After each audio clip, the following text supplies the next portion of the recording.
歡迎收睇 Elon Musk Vlog。我今日咧就有個秘密話俾大家。個秘密咧就喺呢個 Sunshine Island 呢個巴士遊戲度嘅。咁咧就我入去俾大家睇下。咁咧呢個秘密咧係我唔知有冇人知啦。咁咧佢就係因為佢如果你想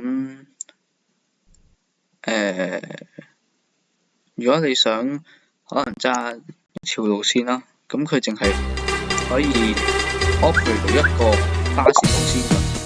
咁咧就譬如呢個咁啦，呢個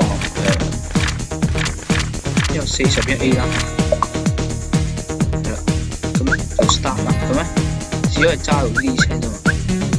咁其他啲係唔得嘅，咁你要買呢啲 bus pass 啦，咁咧呢度就平2499個 Robux， 咁唔使嘅。其實咧，如果咧你撳 free drive 啦，咁呢度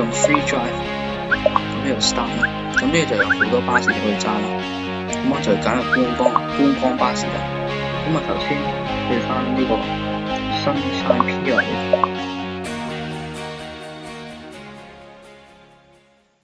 咁大家等一陣啦。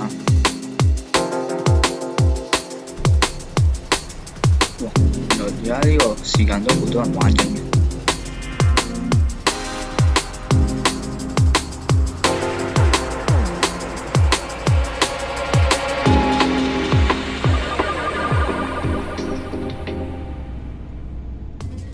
咁咧，我就而家 spawn 咗呢架巴士啦。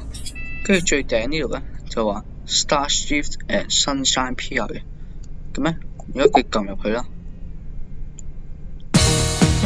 跟住就嗰啲巴士嘅，可以揸啦。咁我頭先撳翻41A 啦，就係呢個。